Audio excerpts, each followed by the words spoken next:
الحمد لله رب العالمين والعاقبة للمتقين والصلاة والسلام على سيد الأنبياء والمرسلين وعلى آله وصحبه أجمعين اما بعد.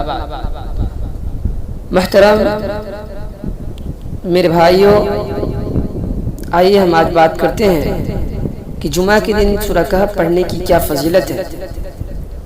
میرے بھائیوں، سورہ کہف اتنی مبارک سورہ ہے. سچی بات یہ ہے کہ اگر سورہ کہف کی فوائد اور ثمرات پر گفتگو کی جائے تو میں مبالغہ نہیں کرتا. اس کے فوائد و ثمرات اور اس سے مستنبط مسائل پر گفتگو کروں تو کافی وقت لگ جائے گا. اس لیے میں اختصار کے ساتھ 3 جھلکیاں آپ کے سامنے رکھ دیتا ہوں.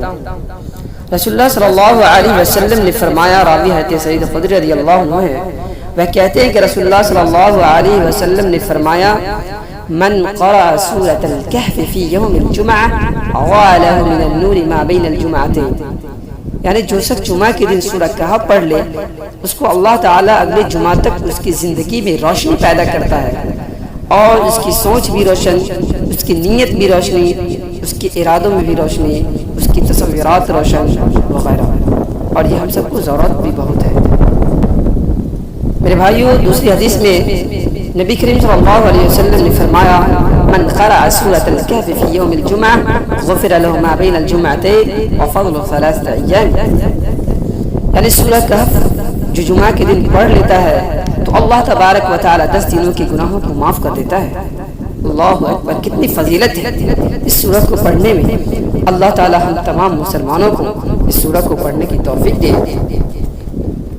میرے بھائیوں، دوسری حدیث میں نبی کریم صلی اللہ علیہ وسلم نے فرمایا، جس کے راوی ابو درداء رضی اللہ عنہ ہے، وہ کہتے ہیں کہ رسول اللہ صلی اللہ علیہ وسلم نے فرمایا، من حفظ 10 آیات من سورة الکہف عصم من فتنة الدجال.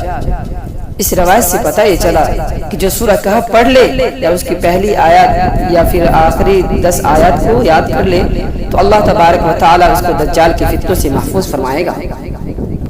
میرے بھائیوں، کتنی فضیلت ہے. آپ کو پتہ ہے کہ دجال کا فتنہ کیا ہے؟ دجال کا فتنہ وہ ہے جس کے تعلق سے حدیث کے اندر ہے کہ آدم علیہ السلام اور نوح علیہ السلام نے اپنے قوم کو ڈرایا، حالانکہ ان کے زمانے میں نہیں آنے والا تھا، اور نہ آخری نبی کے زمانے میں آنے والا تھا، بلکہ ان کی امتیوں میں آنے والا تھا. وہ بھی ہر امتیوں میں نہیں، بلکہ جو آخرت میں رہیں گے، جو ایمان کے اعتبار سے کمزور ہوں گے. تو دجال کا فتنہ ایسا خطرناک ہے جس سے ہر نبی نے اپنی امتیوں کو ڈرایا. اور دجال کے بارے میں راوی بیان کرتے ہیں کہ نبی کریم صلی اللہ علیہ وسلم جب بتانا شروع کیے تو ظہر کا وقت ہو گیا، پھر بتاتے گئے یہاں تک کہ عصر کا وقت ہو گیا.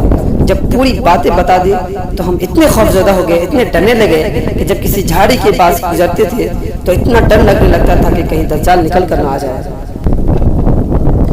اس سورہ کو پڑھنے سے گھر میں سکونت نازل ہوتی ہے. ایک مرتبہ ایک صحابی نے سورہ کہف پڑھی اور گھر میں جانور بھی تھا، تو وہ کودنا شروع کر دیا، اچھلنا شروع کر دیا. تو وہ غور سے دیکھنے لگا کہ آخر مسئلہ کیا ہے جو یہ کودنا شروع کر دیا.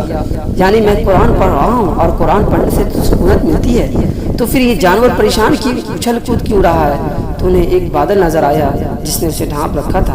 تو صحابی نے اس کا ذکر حضور اکرم صلی اللہ علیہ وسلم سے کیا، تو آپ صلی اللہ علیہ وسلم نے اسے کہا کہ اسے پڑھا کرو، قرآن پڑھنے سے سکونت ملتی ہے. میرے بھائیوں، آج ہمارے گھر میں سکونت کیوں نہیں ملتی؟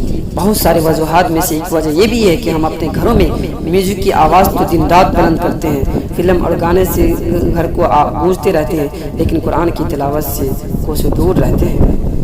اب میں اللہ رب العالمین سے آخر میں دعا کرتا ہوں کہ اے رب العالمین، ہم تمام مسلمانوں کو قرآن پڑھنے اور پڑھانے کی توفیق عطا فرمائے. آمین.